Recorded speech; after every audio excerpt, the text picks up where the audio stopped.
नमस्कार, मैं हूं सत्यपाल और आप देख रहे हैं CWB हिंदी न्यूज। आज 20 जनवरी 2023 दिन शुक्रवार। आइए एक नजर डालते हैं सबसे पहले आज दिन भर की सुर्खियों पर। शीतलहर से मिलेगी राहत या फिर सर्दी का रहेगा सितम, जानेंगे मौसम विभाग का ताजा update. Deputy CM Dushyant Chautala ने दिया बड़ा तोहफा, सरसों के तेल के लिए 250 रुपए की जगह मिलेगी इतनी राशि। खाटू श्याम के इस दिन होंगे दर्शन, अब 16 लाइनों में होंगे दर्शन। जाने से पहले जान लीजिए नए नियम। महिला पहलवान के आरोपों पर हरियाणा के मुख्यमंत्री ने दिया बड़ा बयान, जानेंगे इस खबर में। हरियाणा सरकार ने उठाया बड़ा कदम, अब पुलिस अधिकारी सीखेंगे मैनेजमेंट के गुण। हरियाणा की इनेलो पार्टी का बड़ा ऐलान, सरकार बनी तो बुजुर्गों को 7,500 रुपए देंगे pension. Hockey world cup, Bharat ने वेल्स को 4-2 से हराया। डायरेक्ट क्वार्टर फाइनल में पहुंचने से चूकी टीम इंडिया, अब 22 जनवरी को न्यूजीलैंड को हराना होगा। बीबीसी की डॉक्यूमेंट्री में पीएम मोदी का दुष्प्रचार, विदेश मंत्रालय ने भारत के खिलाफ प्रोपेगेंडा बताया, तो वहीं ब्रिटिश पीएम ऋषि सुनक बोले डॉक्यूमेंट्री से सहमत नहीं। फिर लुढ़का का सोना और चांदी, जानी शादी के सीजन में कितना सस्ता हुआ। अब खबरें विस्तार से।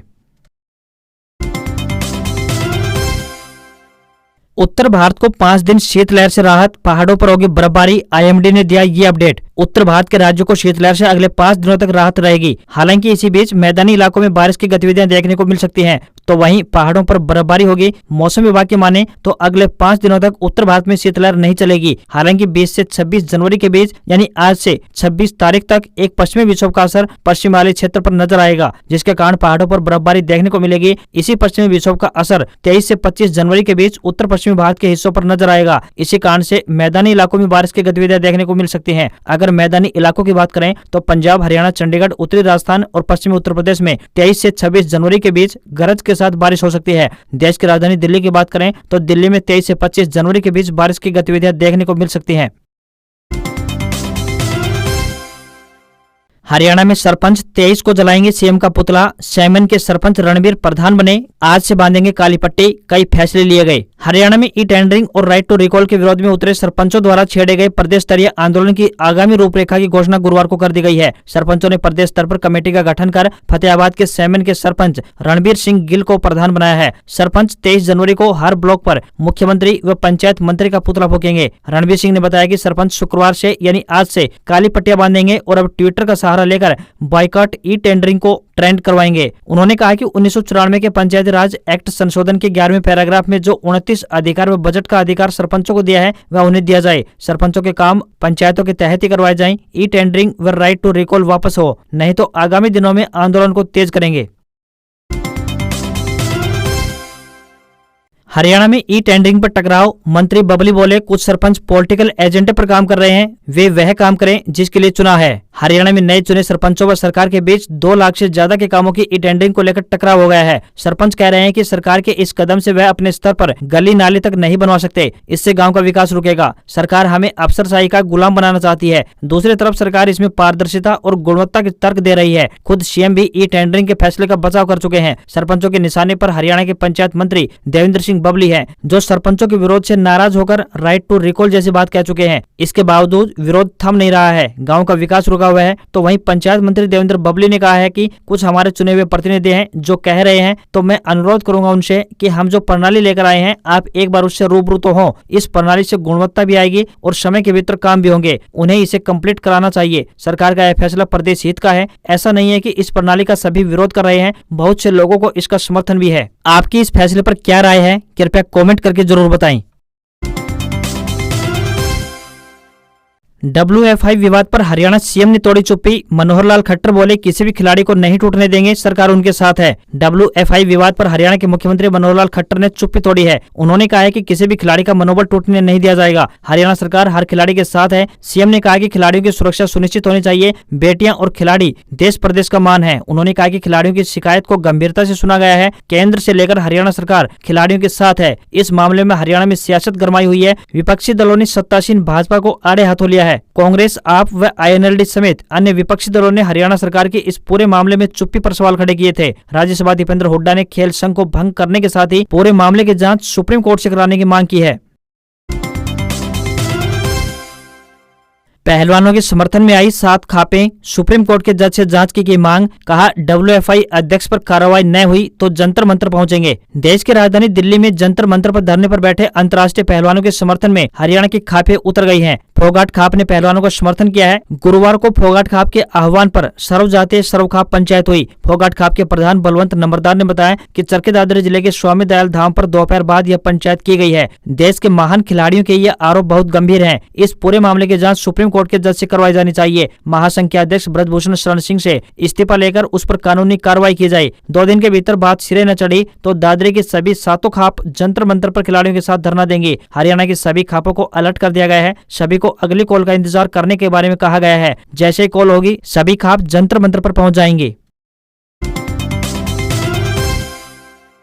राम रहीम ने फिर मांगी 40 दिन की पैरोल। मंत्री रणजीत सिंह बोले, कल हमें अर्जी मिली है, रोहतक डिवीजन कमिश्नर लेंगे फैसला। हरियाणा के रोहतक की सुनारिया जेल में बंद राम रहीम ने पैरोल के लिए 2 दिन पहले अर्जी लगाई है। इसकी पैरोल पर फैसला रोहतक डिवीजन के कमिश्नर लेंगे। हरियाणा के जेल मंत्री रणजीत चौटाला ने बताया कि राम रहीम ने 40 दिन की पैरोल मांगी है। जेल मंत्री रणजीत चौटाला ने बताया कि हमारे पास कल अर्जी आई थी, हमने उसे रोहतक कमिश्नर के पास भेज दिया है, वही फैसला लेंगे कि पैरोल कितनी देनी है। पैरोल की अर्जी परिवार की ओर से लगाई गई है। बता दें कि सिरसा डेरे में 25 जनवरी को दूसरे गद्दीन सिंह संत सतनाम सिंह का जन्म दिवस है। राम रहीम ने सिरसा में इस समारोह में शामिल होने के लिए पैरोल मांगी है। साध्वी यौन शोषण, छत्रपति रामचंद्र और रणजीत हत्याकांड में उम्र कैद की सजा काट रहे डेरा सच्चा सौदा प्रमुख राम रहीम को साल 2022 में पहली बार 21 दिनों की फरलो और 70 दिन की पैरोल मिली। राम रहीम की फरलो और पैरोल को लेकर सरकार विरोधियों की निशाने पर भी रही है। हरियाणा के पूर्व सीएम भूपेंद्र सिंह हुड्डा और वीरेंद्र की हुई मुलाकात। ये मेरे भाई, हमारे राजनीतिक फैसले अलग हैं, पूर्व मंत्री ने बीच में टोका, कहा अभी फैसले लिए कहाँ हैं। हरियाणा के पूर्व मुख्यमंत्री भूपेंद्र सिंह हुड्डा और पूर्व केंद्रीय मंत्री वीरेंद्र सिंह राजनीति में एक दूसरे के धुर विरोधी रहे हैं, लेकिन हाल ही में एक शादी समारोह में दोनों की मुलाकात हुई। दोनों ने जिस गर्मजोशी से हाथ मिलाया उससे अंदाजा लगाया जा सकता है कि दोनों के बीच कुछ नई खिचड़ी पक रही है। दोनों ही नए राजनीतिक समीकरण बना रहे हैं। वीरेंद्र सिंह 23 मार्च को जींद में रैली करने जा रहे हैं। इससे कुछ नए राजनीतिक फैसले लिए जा सकते हैं। हुड्डा और वीरेंद्र ने मिलते ही एक दूसरे से हाथ मिलाया। हुड्डा ने कहा कि पहले ये मेरे भाई हैं, फिर दोस्त भी रहे हैं, हालांकि मेरे राजनीतिक फैसले अलग हैं और इनके राजनीतिक फैसले अलग होते थे। हुड्डा की बात को बीच में काटते हुए वीरेंद्र सिंह बोले, अभी राजनीतिक फैसले लिए कहाँ हैं। यह सुनते ही दोनों खूब हंसे। आपको बताते चलें कि पूर्व केंद्रीय मंत्री वीरेंद्र सिंह की पूर्व सीएम भूपेंद्र सिंह हुड्डा के साथ रिश्तेदारी भी है। दोनों मौसेरे भाई हैं। हरियाणा में साल में 2 बार फ्लड कंट्रोल मीटिंग। मुख्यमंत्री ने लिया बड़ा फैसला, मई में दूसरी बैठक होगी तो वहीं सीएम विंडो की 3 माह में होगी समीक्षा। हरियाणा में अब 2 बार फ्लड कंट्रोल बोर्ड की बैठक हुआ करेगी। सीएम मनोहर लाल खट्टर ने बोर्ड की मीटिंग में यह फैसला लिया है। पहली बैठक जनवरी तो वहीं दूसरी मई में होगी। बोर्ड की बैठक के बाद मुख्यमंत्री मनोहर लाल ने बताया कि मई में जनवरी की मीटिंग में तय किए गए छोटी अवधि के प्रोजेक्ट कार्य, मिड और लॉन्ग टर्म प्रोजेक्ट का रिव्यू किए जाएंगे। वहीं सीएम ने आबादी और कृषि क्षेत्र इलाके में जमा हो रहे पानी को ड्रेन आउट की बजाय रिचार्ज करने पर बोर्ड की मीटिंग में जोर दिया। उन्होंने कहा कि फ्लड वाली जमीन को लेकर हरियाणा सरकार किसानों के साथ है। हरियाणा के मुख्यमंत्री ने कहा कि किसानों के हित को देखते हुए 50 एकड़ से ज्यादा पानी खड़े रहने वाली जमीन को सरकार लेने को तैयार है। ऐसी जमीनों पर सरकार परमानेंट तालाब या फिर रिचार्ज वेल बनाने का भी काम करेगी। हरियाणा के 10 जिले जहां ज्यादा पानी जमा होता है उन पर विशेष ध्यान दिया जाएगा। हरियाणा के मुख्यमंत्री मनोहर लाल ने कहा कि सीएम विंडो पर प्राप्त होने वाली शिकायतों का निपटारा तय समय सीमा में करें ताकि लोगों को शीघ्र अतिशीघ्र समाधान मिल सके। इसके साथ ही प्रत्येक 3 महीने में मुख्यमंत्री स्वयं सीएम विंडो की समीक्षा बैठक की अध्यक्षता करेंगे।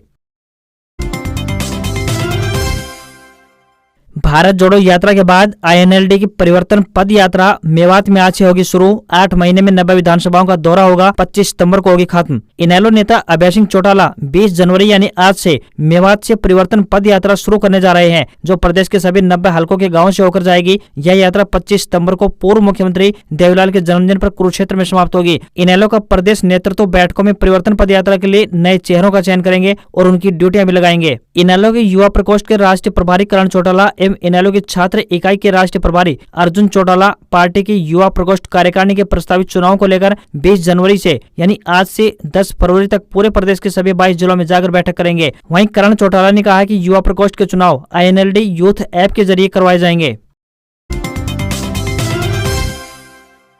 हरियाणा पुलिस के अधिकारी करेंगे पढ़ाई, ग्रुप ए के अफसर सीखेंगे मैनेजमेंट, पब्लिक डीलिंग की बारीकियों से होंगे रूबरू। हरियाणा पुलिस के अधिकारी फिर से पढ़ाई करेंगे। राज्य के ग्रुप ए के आईपीएस और डीएसपी रैंक के अधिकारियों को मैनेजमेंट के गुण सीखने होंगे। इसके साथ ही पब्लिक से कैसे डील किया जाए और इसकी बारीकियों से भी रूबरू होंगे। हरियाणा की डीजीपी पीके अग्रवाल का कहना है कि इससे आने वाले समय में निश्चित रूप से बदलाव देखने को मिलेगा तथा पुलिसिंग और अधिक पेशेवर तरीके से हो सकेगी। डीजीपी ने बताया कि अफसर आईआईएम रोहतक में पढ़ाई करेंगे। इसके लिए हरियाणा पुलिस और शिक्षण संस्थान के बीच एमओयू साइन हो चुका है। प्रबंधन की पढ़ाई करने वाले अधिकारियों को राज्य सरकार नॉमिनेट करेगी। पुलिस के साथ हुए प्रबंधन शिक्षण संस्थान के साथ ये समझौता 5 साल की अवधि के लिए किया जाएगा। नॉमिनेट अफसर संस्थान की फैकल्टी व छात्रों के बीच नॉलेज शेयरिंग भी करेंगे। साथ ही क्षमता निर्माण और कौशल विकास में राज्य पुलिस की सहायता करेंगे।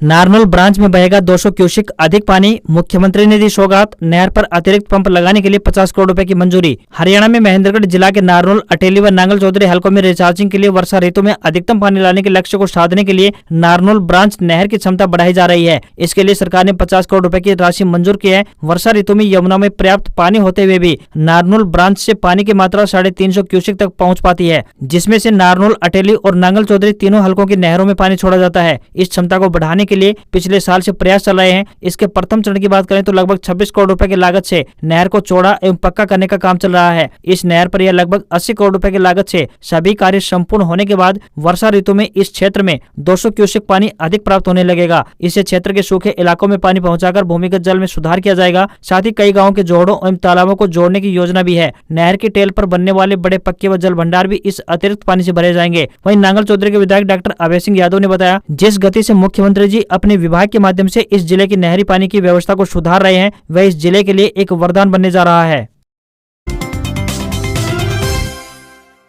सरकार का गरीबों को तोहफा, अब सरसों के तेल के लिए मिलेंगे 300 रुपए। हरियाणा सरकार ने प्रदेश के गरीबों को एक नया तोहफा नए वर्ष में देते हुए उनके राशन में सरसों के तेल के लिए मिलने वाली राशि में 50 रुपए की बढ़ोतरी कर दी है। इससे राज्य के 31,47,000 परिवारों को लाभ पहुंचेगा। डिप्टी सीएम दुष्यंत चौटाला ने कहा कि प्रदेश सरकार गरीबों की हितैषी है और उनके उत्थान के लिए समय समय पर आवश्यकता अनुसार कदम उठाती रहती है। दुष्यंत चौटाला ने इस संबंध में विभाग के आला अधिकारियों की बैठक में AA व BPL परिवारों के राशन में दिए जाने वाले सरसों के तेल की राशि को बढ़ाने से संबंधित अपने फैसले को मंजूरी दे दी है। उन्होंने अगले महीने फरवरी 2023 से ही इसको लागू करने के निर्देश जारी कर दिए हैं। पहले जहां सरसों के तेल की एवज में राशन कार्ड धारकों को 250 रुपए मिलते थे, वहीं अब उनको 300 रुपए दिए जाएंगे। इन सभी को फरवरी 2023 से ही डीबीटी के माध्यम से सरसों के तेल की एवज में 300 रुपए प्रति परिवार भेजे जाएंगे। डिप्टी सीएम ने यह भी कहा कि जिन लाभार्थियों को लाभ न मिले या कोई दिक्कत आए या कोई समस्या उनके सामने आती है तो वह अपनी शिकायत या समस्या को राज्य सरकार द्वारा जारी किए गए हेल्पलाइन नंबर 0172 396 8400 पर दर्ज करवा सकता है। उन्होंने कहा कि राज्य के किसी भी गरीब व्यक्ति को कोई परेशानी नहीं आने दी जाएगी।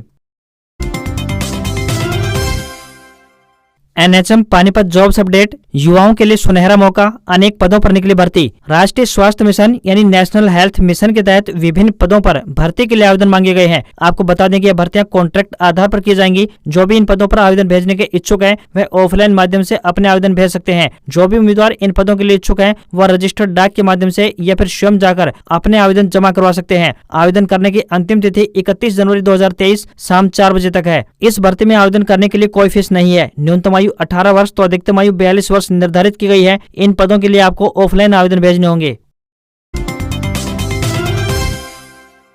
खाटू श्याम के इस दिन होंगे दर्शन, अब 16 लाइनों में होंगे दर्शन। जाने से पहले जान लीजिए नए नियम। राजस्थान के खाटू श्याम जी की प्रसिद्धि देश से लेकर दुनिया भर तक है। मंदिर के कपाट बंद होने के कारण बाबा के लोग लंबे समय से बाबा के दर्शन नहीं कर पा रहे हैं। वहीं अब लोगों का इंतजार खत्म होने वाला है और जल्द ही बाबा के द्वार खुलने वाले हैं। अभी इसकी तारीख का सही से ऐलान तो नहीं हुआ है, लेकिन अगले फरवरी महीने में कपाट खुलने की पूरी संभावना है, क्योंकि मार्च महीने में लगने वाले फाल्गुन या लक्खी मेले की तैयारियां प्रारंभ कर दी गई है। इस वजह से मंदिर के कपाट खुलने में देरी हो रही है। यह खाटू श्याम मेला हर साल लगता है। यह फाल्गुन के महीने में कई दिनों तक चलता है। इस दौरान खाटू में पैर रखने तक की जगह नहीं होती है, क्योंकि यहाँ करोड़ों लोग बाबा के दर्शनों के लिए आते हैं। बाबा खाटू श्याम मंदिर को पहले की तुलना में बढ़ाकर भव्य रूप दिया जा रहा है, इसलिए यहाँ के दरवाजे फिलहाल बंद हैं। अब बाबा के मंदिर में टेढ़ी मेढ़ी लाइनों को सीधी लाइन में बदला जाएगा। इसके लिए 16 लाइनें बनाई जा रही हैं। साथ ही इसे 40 फीट चौड़ा किया जा रहा है। इस बार बाबा श्याम के दर्शन के लिए ऑनलाइन बुकिंग के अलावा उम्र को लेकर भी कुछ नए नियम बनाए गए हैं। मंदिर के कपाट खुलने के बाद भक्तों को सबसे पहले